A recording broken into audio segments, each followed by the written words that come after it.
Hello and welcome to my doll house. I'm Osakachan.doll and I'm super excited and thrilled you're here today.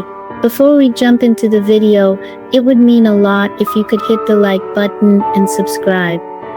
Your support goes a long way in helping me to continue to create quality content. Don't forget to tap the notification bell so you're always up to date with my latest uploads. And if you're into cool merch, check out Osaka Doll merch for some stylish gear and fun accessories. Links in the description below. Thanks so much for being here, and let's get started. Today I will be telling you an ancient legend from Japan called Teke. With that being said, let us begin. There is an ancient legend in Japan that sends chills down the spine of anyone who hears it. This is the tale of Teke, a ghostly figure that has haunted the streets of Japan for centuries. Some say it's just a myth, but others whisper that it's based on a tragic story buried in the forgotten corners of Japanese history. The origin of Teke: in the early 1900s, there was a young woman named Kashima Reiko who lived in a small village near Hokkaido. Reiko was shy, beautiful, and lived a quiet life, mostly keeping to herself. Her father was strict, and her mother died when she was young, leaving her with no one to share her innermost thoughts. One night, while walking home after a late shift at work, Reiko encountered a group of local boys by the railway tracks. These boys had been drinking, and in their drunken stupor started harassing her. They pushed her toward the tracks, taunting her. In a tragic moment of violence, they shoved her, and she stumbled, falling onto the tracks as the sound of an oncoming train echoed through the air. Desperate, she tried to escape, but it was too late. The train hit her, severing her body in half at the waist. Her screams of agony echoed through the night, but no one came to help her. She died alone, her upper body separated from her legs, crawling futilely in the darkness. The legend begins shortly after her death. Rumors began to spread in the nearby villages. People started seeing a ghostly figure near the railway tracks. Some said they saw a woman crawling on her hands and elbows, dragging her upper body with a horrifying strength. Her lower half was missing, but her movements were fast, unnaturally fast.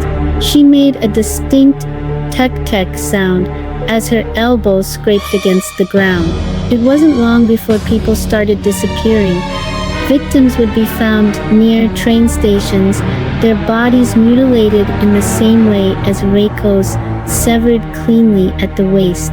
Witnesses who survived claimed they had seen a ghostly figure chasing them, asking questions like, "Where are my legs?" before cutting them in half with a sickle-like blade. The curse of Kashima Reiko. This is where the legend takes an even darker turn.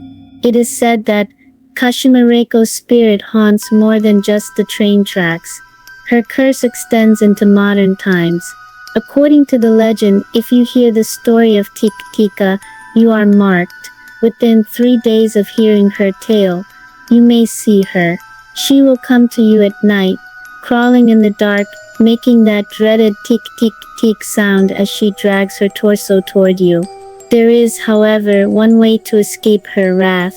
If she asks you where her legs are, you must answer her in the same chilling phrase, "They are at the Mission Expressway."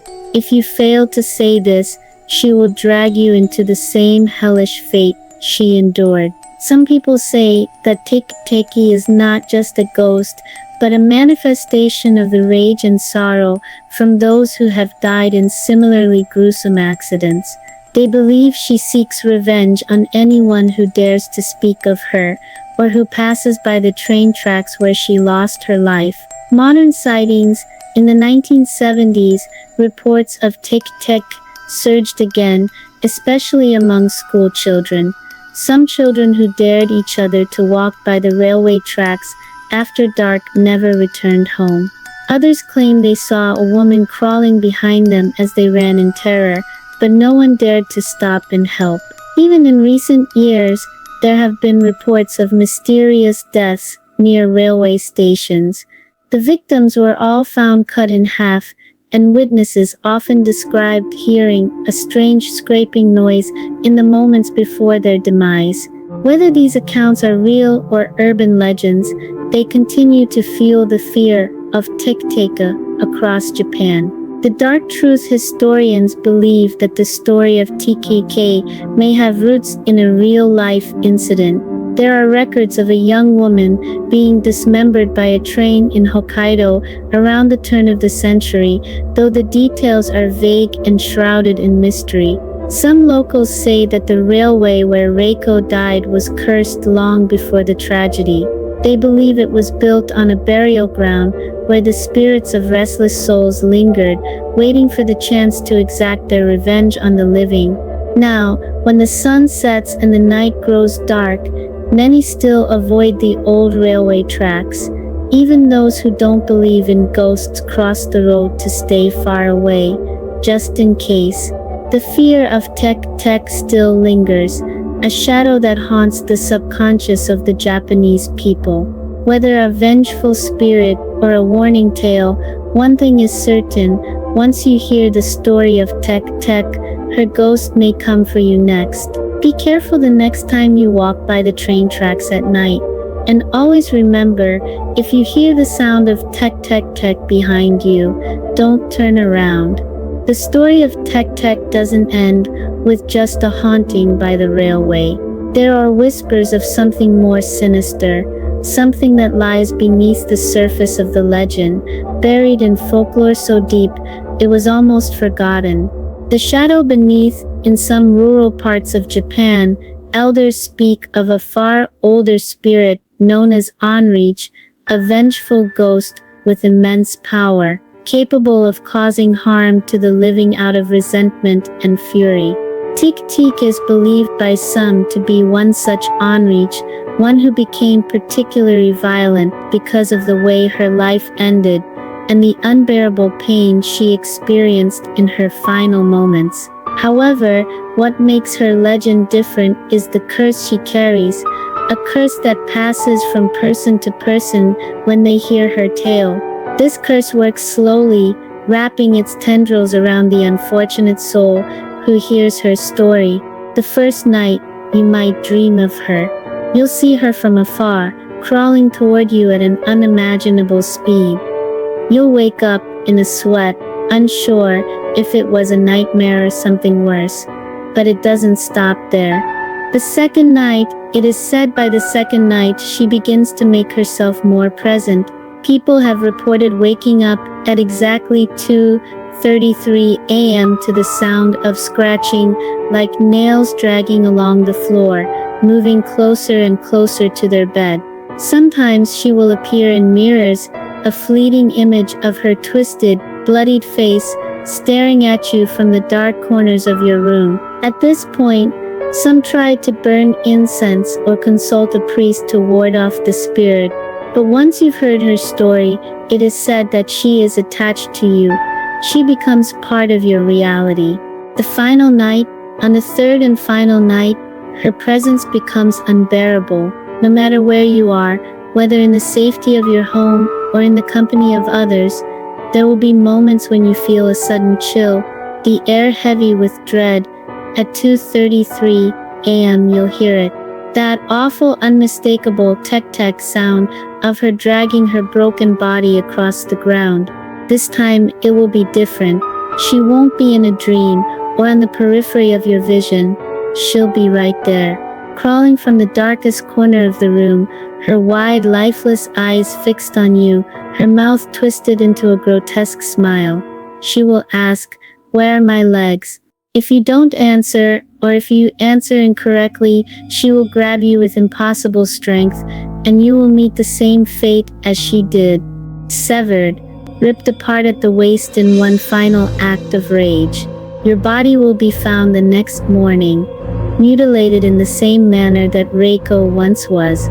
There will be no sign of the ghost, but the lingering fear in the eyes of the townspeople will tell you all you need to know. The rare escape. There are those who claim to have survived an encounter with Teke. These survivors say that her question, Where are my legs? Must be answered quickly and precisely. They are at the Mission Expressway is the only phrase that will save you, though even then, no one knows why this answer works. Some speculate it may be a misdirection, diverting her rage elsewhere, but no one can say for certain. It's as if the answer itself is a key to temporarily pacifying her fury, allowing you to escape, if only for a time. But even those who escape say the experience leaves them changed. Some develop an irrational fear of trains or sudden loud noises. Others report feeling as though they are being watched, even in crowded places. The curse, it seems, may never fully leave them. It waits, dormant, perhaps until the next time they speak of her. A ghost who grows stronger. There is another element to Teke's legend that makes it particularly disturbing. Unlike other traditional Japanese ghosts, Teke is said to grow stronger as her story spreads. Every time someone tells her tale, or even reads about it, she becomes more powerful, her reach extending further. In modern times, with the story being shared across the internet, through videos and articles, her influence has only grown. Some believe that the rise of urban legends like Teke in Japan's folklore is tied to a collective anxiety, fear of modernity, technological accidents, or even the impersonal nature of city life. The legend of a ghost who haunts train stations, a symbol of modern Japan's progress, could be a manifestation of deeper societal fears. However, to those who have experienced her presence, it doesn't matter what the story symbolizes. All that matters is survival. A haunting question, is Teke just a tale to scare people from loitering near dangerous railway tracks at night, or is it a true haunting that transcends time? Some researchers claim that this ghost is a classic example of how oral legends evolve into something darker, with every telling fueled by fear and imagination. Yet others claim it is something much worse, a spirit born from an all-too-real tragedy, whose wrath has been sharpened by centuries of retellings. The boundary between legend and reality seems to blur when it comes to Teke. And now, as you sit here listening to her story, the final question looms in the air. Will you be next? Beware the night, and don't look back if you hear the sound of scraping behind you. After all, you've now heard the tale of Teke. Will she come for you too? The end. Thank you for watching today's video. I really hope you found it engaging and insightful. If you enjoyed the content, please consider showing your support by liking the video and subscribing to my channel. Your feedback is what keeps me motivated to keep creating valuable content for you. Don't forget to hit the notification bell so you never miss an update. I'm Osaka, and I can't wait to see you again soon. Until then, take care. Thank you so much. I truly love your support, and I'll see you next time.